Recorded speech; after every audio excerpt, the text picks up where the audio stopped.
Hi everyone, it's Miss Kate. And Miss Hazel. Today we're going to do something fun. We're going to paint a penguin in the snow. So look at this, it looks like the snow is falling. And there's our penguin, maybe on a little block of ice. So I'm going to show you how we did this. First, also, did you know, because a lot of times people think that penguins are, we all know that they're in the cold, but they only live, except for one kind of penguin, they live south of the hemisphere. So polar bears and penguins would never be together in the same space. Isn't that interesting? Okay, so what we're going to do is, I'm going to move all my stuff around here. We're going to start with a plain piece of paper, and I took a big one because I just did. It's just fun to do this. So we're using liquid watercolors. So blue watercolor, and then some blue tempera paint that was mixed with some white.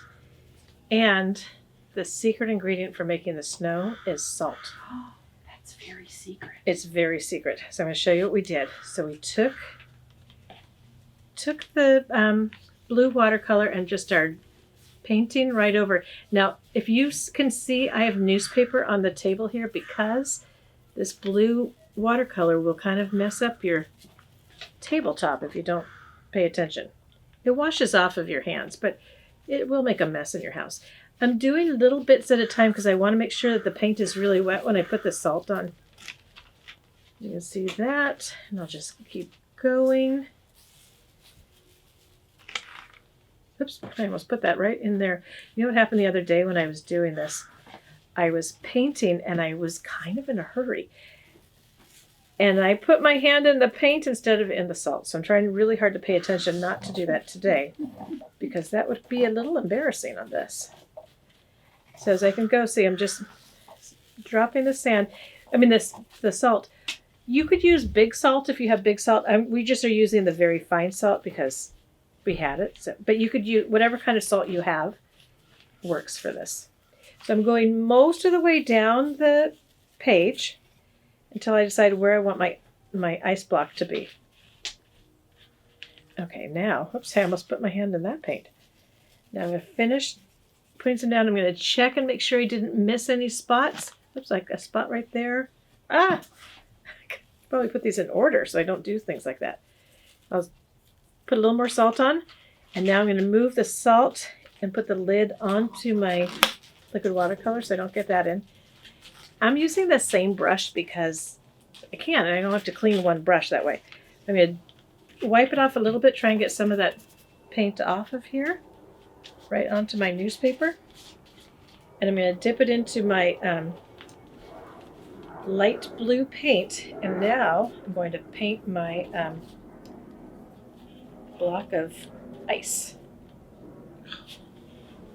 Oh, is that what that is in the bottom? Yes, or a snowbank, kind of whatever you want it to be. So now you can see I've done that. Now I have to let this dry. So while it's drying, I'm going to move it out of the way because now we don't need this anymore. Where am I going to put it? I'm going to put it right over here next to me. And I'm going to show you what happens next. Okay, now here's one. I did a lot of these apparently. Here's one that I finished already. And now I'm going to brush all the salt off. Now, if I were you, I'd do this over a trash can, not at your table, the way I am right now. But it's all going to come off and it's going to leave these white marks because the salt pulls the paint right off the page. Isn't that crazy? It's a little bit of science here.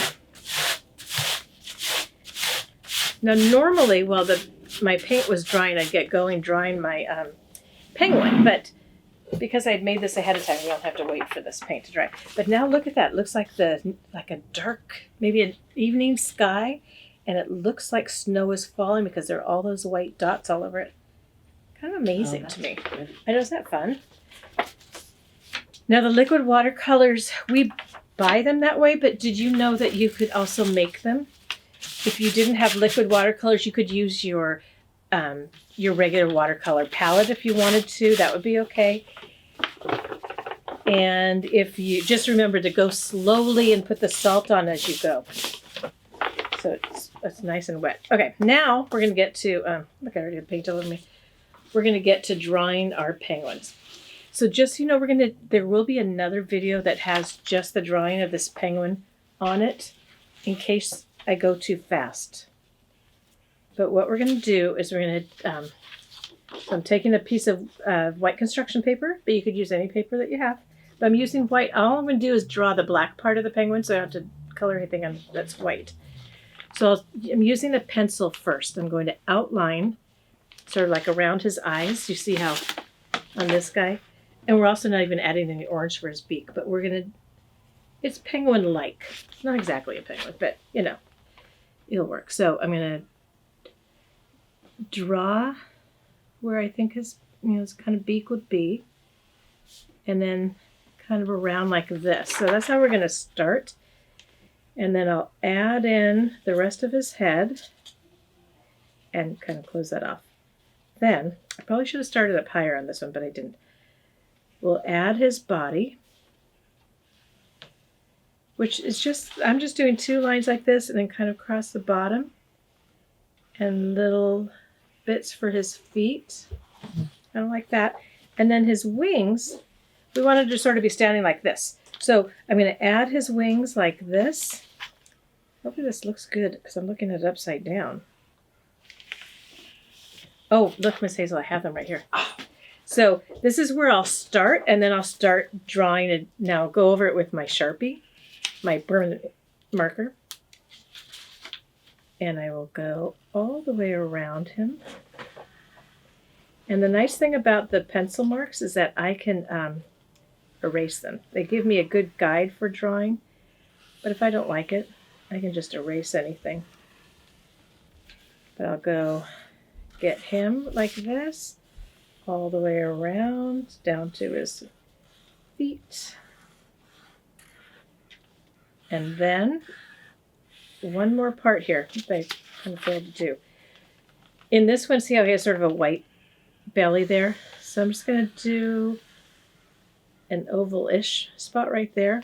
And then I'm going to fill all of this in black, add his eyeballs, fill all of that in. So when I go, I'm going to fill all of this part in black, leave this white, fill all of this in black, and leave this part white, except for where his kind of looks like he's being hypnotized. I have to fill that in for you. Because that would be kind of silly to show you that. Okay, so this is what I'm going to do. I'm going to cut them out and I'm going to glue them in. But if you would like to learn more about how to draw one of these, check out Drawing Penguins for Penguins in the Snow, another video. All right, we'll see you next time, everybody. Bye. Bye, friends.